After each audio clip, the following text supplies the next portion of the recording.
Hi guys, Malin here with Through Gamer Goggles, and we're with John Compton at the Paizo booth, Gen Con 2025, and we're going to talk about, I don't know, just about everything that I can think of Pathfinder. I think one of my most interesting things is going to be the Monster Core 2, and we might touch on some of the adventure paths that are coming up in the near future. So with that said, when you work on your adventure paths, you do all the organized play stuff too then. I used to do the organized play. So when I first joined Paizo in 2013, I was working on organized play, did that up through about 2019. And then I moved over to Starfinder for about 3 years. And then since then, I've been doing Pathfinder adventure paths. That's why I knew your name from last year. You were, okay. Okay, so the title I thought you had was narrative director, which is basically, I had to research it because I've never heard of a narrative director. And basically it's, you deal with game immersion, which now that I know you do adventure paths, that makes a lot more sense because your job is to make basically adventure paths fun. Yeah, and so I work on the narrative team with about 6 other colleagues. James Jacobs is our creative director for narrative. I'm a lead narrative developer, and so basically I am not only doing development of these adventure paths, but also I tend to do some sort of internal work of like smoothing out some of our processes, coordinating with freelance authors, things like that. Oh, that's good to know. I thought a lot of your stuff was still written in-house.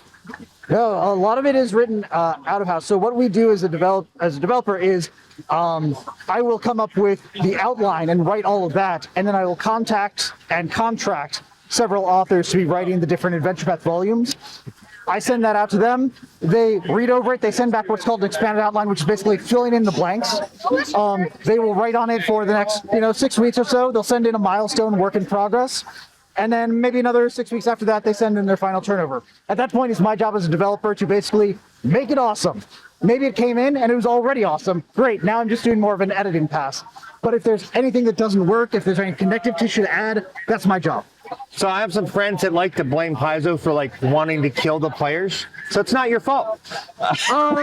It can be my fault. I mean, I am one of the people who is the last line of defense in making sure that an encounter is going to be fair.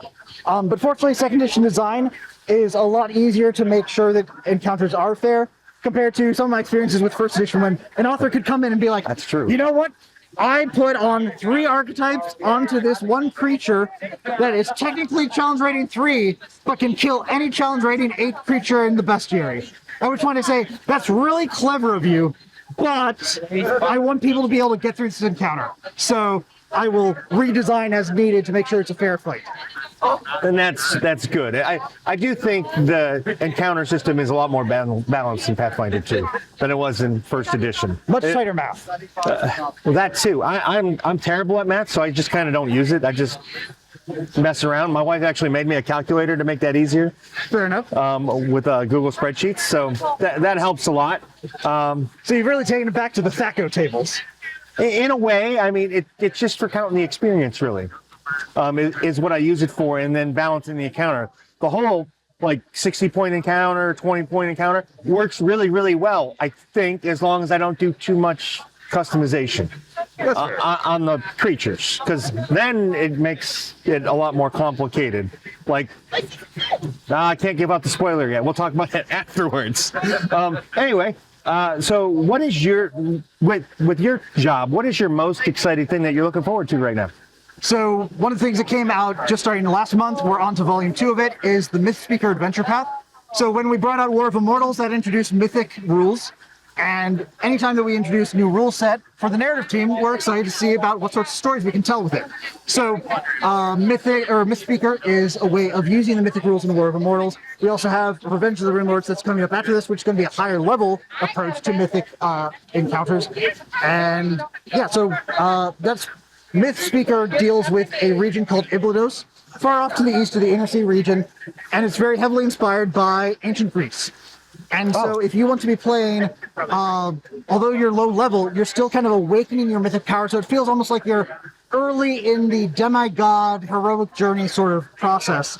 But as you're doing so, you're going to be finding that even though you just gain mythic power in a very unusual way, it comes with a cost because your body was never designed to hold so much power.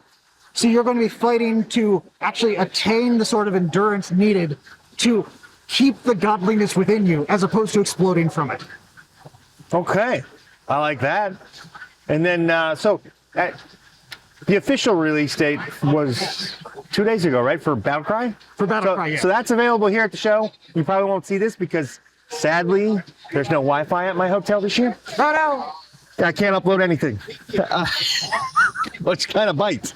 But it's here, and I'm going to play in a Battlecry event tonight. I will let you know if I crush the GM.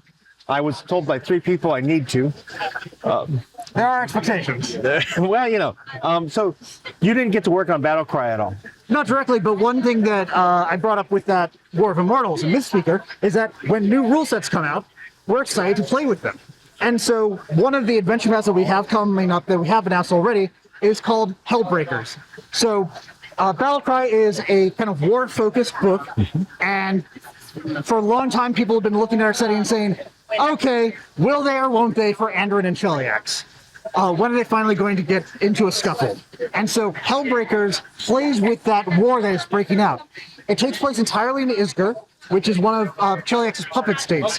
And basically when Andrin and Cheliax start fighting, Isgir says, wait a second, you've withdrawn all of your troops from our area and finally we can overthrow your puppet government? Hot diggity damn! So those are the Hellbreakers. As a PCs, you're going to be helping that group gain independence. And it's not designed in such a way that it assumes you're going to be like president of Isgir. It can be the sort of thing where you get through the AP and then you ride off into the sunset afterwards. But for the latter half of that adventure path, we use the skirmish rules that show up in Battlecry.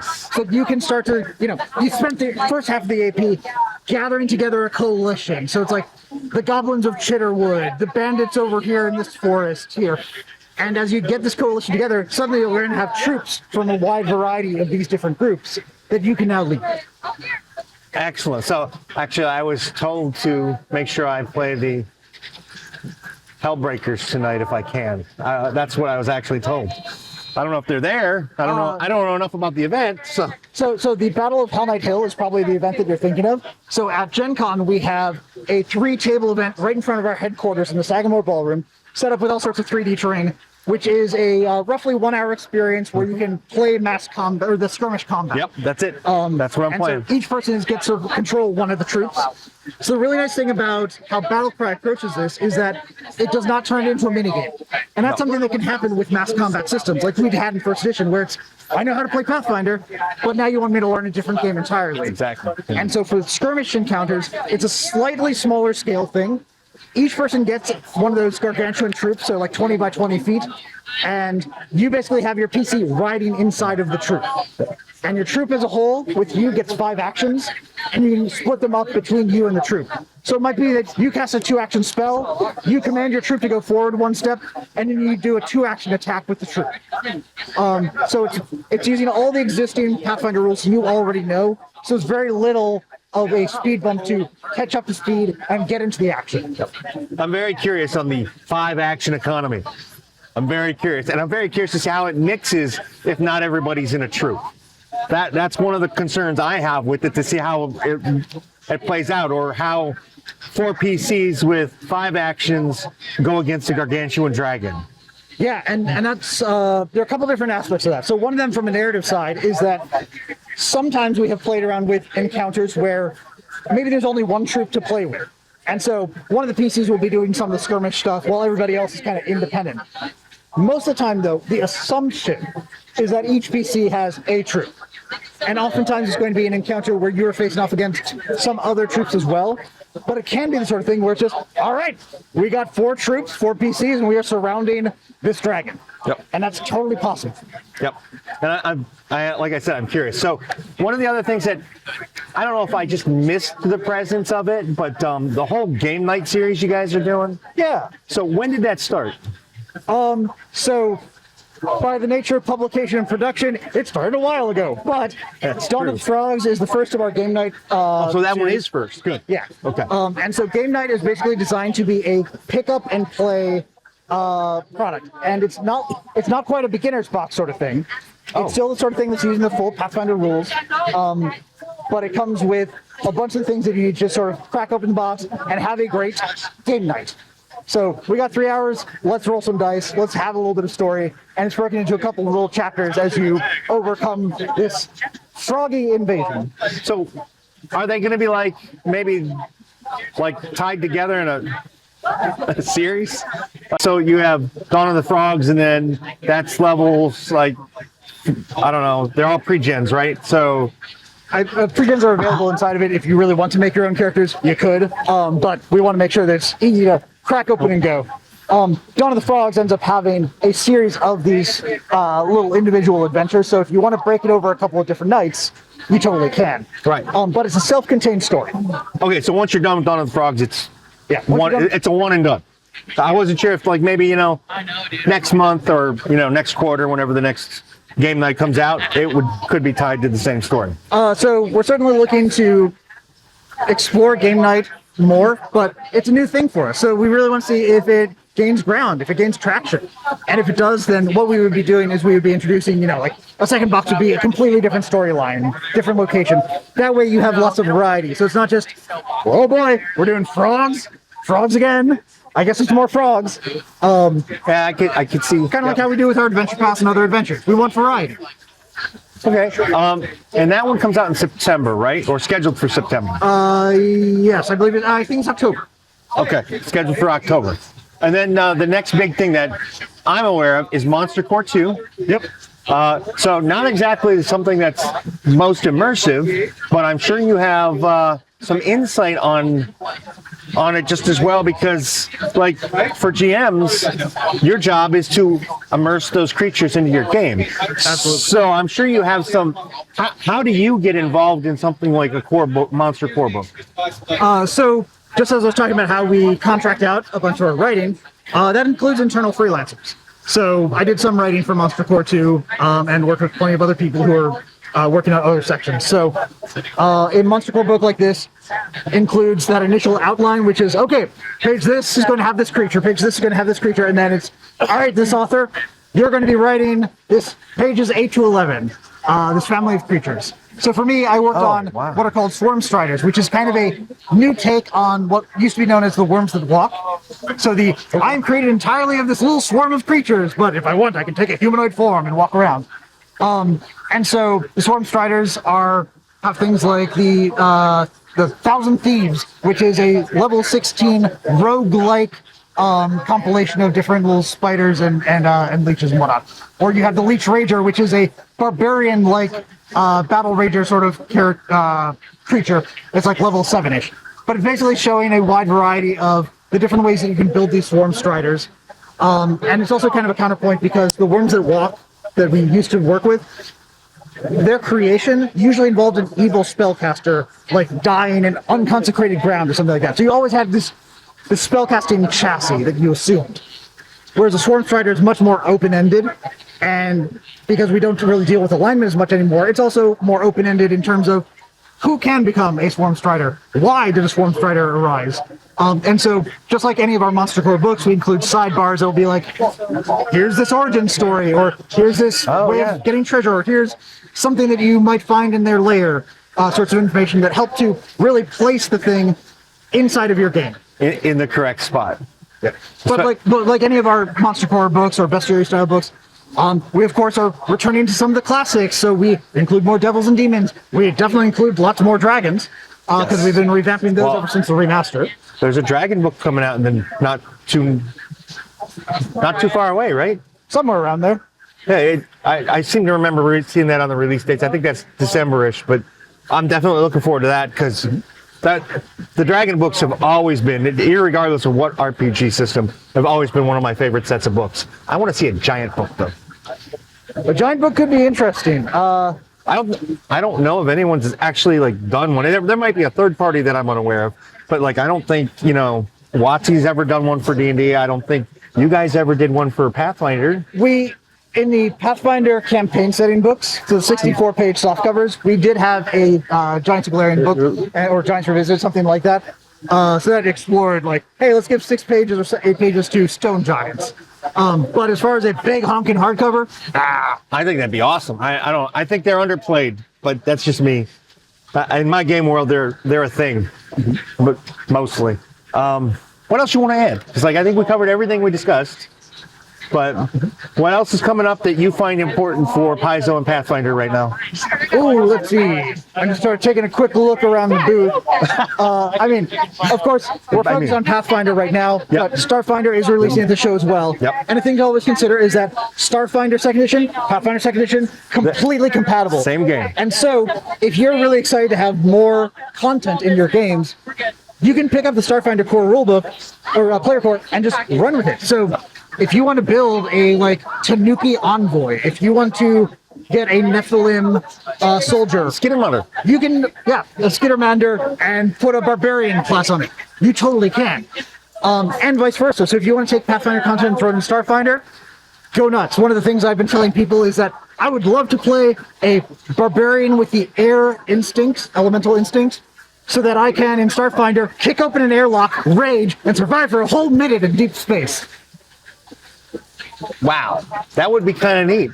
It would, and then after the 11th round, I would die. You played an investigator last year, right? Oh yes, during Yes, just to prove that the rules are the same. just to prove that the rules are the same, but my dice rolls would suggest that Pathfinder characters will die in Starfinder. Well, you know, dice rolls are dice rolls. They come and they go, right? So Starfinder is a thing, and 2 books at this show, right? Yeah, so we have the player core, Yep. and then we have what's called the Galaxy Guide, which is a combination of setting book and adventure hooks. So you're going to find some amount about the galaxy as a whole, the packed worlds, but about half of it is broken down into saying, okay, do you want to play this style of adventure, like dystopian sci-fi? Cool. Into the unknown, exploration, like the Planet of the Week style thing. Do you want to play high fantasy but in space? And so it gives, I think it's like 6 to 8 pages for each of those different categories and says, cool, let's go through our setting and show you some of the planets and hotspots where these themes are really played up and different hooks that you can use to build your own adventures with them. So again, it's not a classic or not standard setting book in a way, but it's really opening up the entire galaxy and helping you create the stories you want to play. And like many other books, introduces more ancestries and introduces some factions and archetypes to play with as well. I'm liking archetypes. When Pathfinder 2 first came out, I'm like, they nerfed multi-classing and dual classing. But I hear you. Well, no, you did. I mean, but you did it in a way after playing them that they add so much more character depth. It's a better way to play a character. It's not, I'm gonna min-max. It's, if you want to min-max, you have to work it. Like I might have broke the rules when I made my ancient elf and got one free, and then he dipped it, or he dipped into an investigator. I might have broke the rules giving him 3 at first level, but I tell you, yes, you did. What I could never find anything that said you couldn't do it because Ancient Elf gave you one. Except every dedication feat has a line underneath that says special. You cannot take any other dedication until you've taken at least 3 feats from this archetype. Oh yeah, but I thought because he was a rogue too, and he had to pick his thing, it kind of overrode it. I see. You took the mystic, the arcane rogue. I took and I took Eldritch. That's fine. Okay, fine. And but here's the thing. You have a very specific path to choose. Like if you want to do something at 8th level, you got to do this at 4th level. So you're locked in, and it makes it very interesting. Anyway, with that said, what are you most excited about in the near future with what you're working on, and that you can share? Because you might have something to do next spring that is your most exciting that you really can't talk about. Yeah, I mean, the things I'm outlining now, I'm not going to be talking about for at least a year. But yeah, we're excited to see how the war storyline stuff goes with our Hellfire Crisis. So that's the Battlecry is giving us the rules foundation. Hellfire Crisis is an upcoming Lost Omens book that is being announced at the show that is about basically the setting impact of this battle and this war. So if you want to be playing some parts of this war that are not going to be covered in, for example, the Hellbreakers Adventure Path, that's going to have things like what's happening over in Nidal, what's happening over in Rahadum, how can I get involved? What impact can my characters have? So I'm excited to see that. So it's basically across several different product lines, we're covering this event, kind of like we did for War of Immortals. And we're excited to see how the fans think of it and what sorts of outcomes we get. And for those that may or may not be aware, the whole organized play portion of this will play into this series, correct? Yeah, so the organized play program is doing a couple of adventures that are tied into this, because when you have an organization as large as the Pathfinder Society, once you have a large war that's covering the MC region, then they're going to be involved in some way or another. Although I myself am not as familiar with exactly what they're going to be doing during the season. Well, I just wanted people to know. They're going to be involved. You can come to a convention and you can partake in it. Or you can do it at your local store. Or I even think they allow you to do it at your home. They do. Yep. And through the Organized Play Foundation.org, you can find how to get involved, how to build your characters, and what points of contact you might have in your area to find game stores running things, conventions that might be in the area, as well as just how to run it at your own home. And there's a lot. You get a nice big long list. I do remember that. All right, I think that covers everything we discussed. Thank you. Good. All right. Bye, guys. Have a good show. Or see you after the show. Something like that. Now, the good news is with my new microphone, like. Hi, guys. Meet the Nibbles, who's gonna go down. She just decided not to go down my back, so we'll do this for her so she's comfy. Thanks for watching my video, and I appreciate it. Please hit the like button and share it if you know somebody who might be interested. And of course, there's always Twitter and the Facebook thingy, and soon I have a newsletter coming. That'll be down there or in a link below. And my kitty cat loves that idea. So anyway, there was one more thing. Oh yeah, subscribe. Be a part of my community, our community. Let's make it grow together. See you guys at a con somewhere, or a local store, or if I'm driving through the country, maybe a game club. I don't know, you're not going to go knock down my camera. Bye, guys.